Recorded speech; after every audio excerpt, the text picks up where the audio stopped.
Bonjour et bienvenue dans le compromis. Dans ce 5e épisode du Lexique, nous allons parler de la copropriété. Nous en verrons ensemble les principes fondamentaux, les différents pôles de dépenses et enfin les points auxquels vous devrez être attentif avant d'acheter.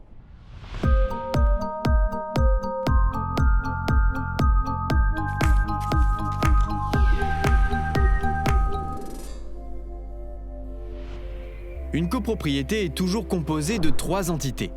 D'une part, il y a le syndic de copropriété dont le rôle est de gérer l'administration et les finances de la copropriété. Il peut être soit professionnel, soit non professionnel. L'avantage d'un syndic non professionnel, c'est qu'il est généralement bénévole, ce qui réduit significativement le montant des charges. Pour gérer l'administration et les finances de la copropriété, le syndic est amené à établir et tenir à jour une fiche synthétique de la copropriété. Cette fiche est destinée à informer les copropriétaires du fonctionnement de la copropriété et de l'état de l'immeuble. Faire exécuter le règlement de la copropriété et les décisions prises en assemblée générale. Faire une liste de tous les copropriétaires en indiquant les informations sur leur lot. Établir et tenir à jour le carnet d'entretien de l'immeuble qui répertorie les informations techniques sur la maintenance et les travaux effectués dans l'immeuble. Établir le budget prévisionnel qui sera voté chaque année pour couvrir les dépenses courantes de l'immeuble pour l'année à venir. Et enfin, administrer l'immeuble, assurer sa garde, son entretien et en cas d'urgence, faire exécuter les travaux nécessaires en vue de sa sauvegarde. D'autre part, il y a le conseil syndical de copropriété, qui est composé de membres élus par les copropriétaires pour un mandat de 3 ans renouvelable.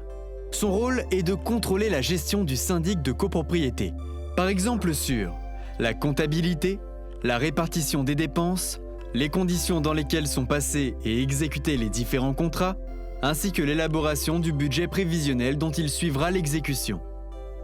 Le 3e et dernier acteur est le syndicat des copropriétaires, qui regroupe tous les copropriétaires et dont le rôle est d'administrer l'immeuble et de veiller à sa conservation. Dans ce cadre, il décide notamment du budget prévisionnel pour couvrir les dépenses courantes de l'immeuble pour l'année à venir, des travaux à réaliser au sein de la copropriété, du changement de syndic et des modifications éventuelles au règlement de copropriété. Les décisions qui sont prises par le syndicat des copropriétaires sont votées lors d'une assemblée générale qui doit être réunie au moins une fois par an. Lors de cet événement, les copropriétaires se prononcent sur les différentes questions qui ont été inscrites à l'ordre du jour. C'est donc à ce moment que des travaux, des modifications sur le règlement ou toute autre demande concernant la copropriété pourront être votées. Lors de ce vote, le pouvoir de décision de chaque copropriétaire est déterminé grâce à sa quote-part. Voici donc un exemple qui explique ce principe. Imaginons qu'un immeuble soit séparé en 10 lots identiques. À chaque lot est attribué un nombre de tantièmes aussi appelé millième ou 10 millièmes. C'est en réalité votre quote-part. Elle est calculée en fonction de la superficie et de la situation des lots. Par exemple, dans un immeuble équipé d'un ascenseur, même si la superficie de chaque lot est identique, plus les lots seront élevés, plus ils auront un grand nombre de tantièmes. Car les lots situés au 1er étage auront beaucoup moins besoin de l'ascenseur que ceux situés au 5e. Les tantièmes servent donc à connaître la valeur relative de chaque lot, permettent de répartir le pouvoir de décision entre chaque copropriétaire lors de l'assemblée générale et indiquent la part de charge dont les propriétaires devront s'acquitter. Ainsi, si les charges de copropriété s'élèvent à 10 000 € par an, grâce au tantième, nous pourrons savoir ce que chaque copropriétaire devra payer. Voyons maintenant les points sur lesquels un investisseur doit être attentif avant d'acheter un bien en copropriété. Premièrement, il y a le montant des charges de copropriété.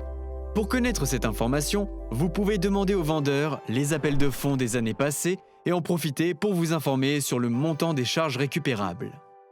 Deuxièmement, grâce aux 3 derniers PV d'Assemblée Générale, vous pourrez connaître les décisions qui ont été prises et celles qui ont été reportées.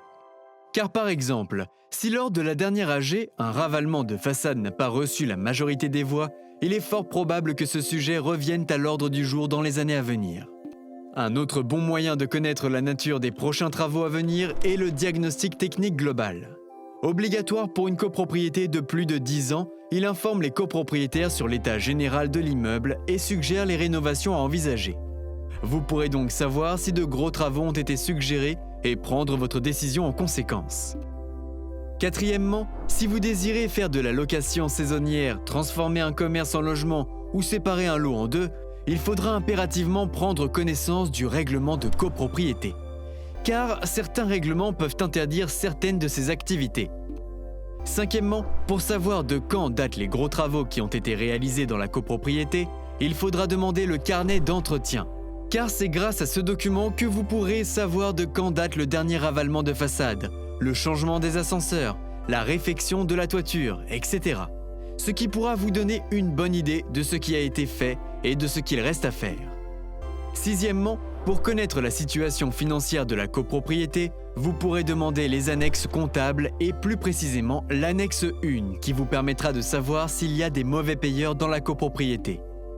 Et enfin, l'une des manières les plus efficaces pour obtenir des informations sur la copropriété est de demander aux habitants et aux copropriétaires de l'immeuble. Car c'est eux qui vivent au jour le jour dans la copropriété et que contrairement aux vendeurs, ils n'auront aucun intérêt à vous cacher quelques petits dysfonctionnements. En 2014, la loi Allure a renforcé l'information de l'acheteur qui s'apprête à acquérir un bien en copropriété. Une majorité des documents que nous venons d'évoquer devront donc obligatoirement vous être remis. Donc à vous de bien les étudier afin d'avoir le plus d'informations possible sur la copropriété dans laquelle vous vous apprêtez à acheter.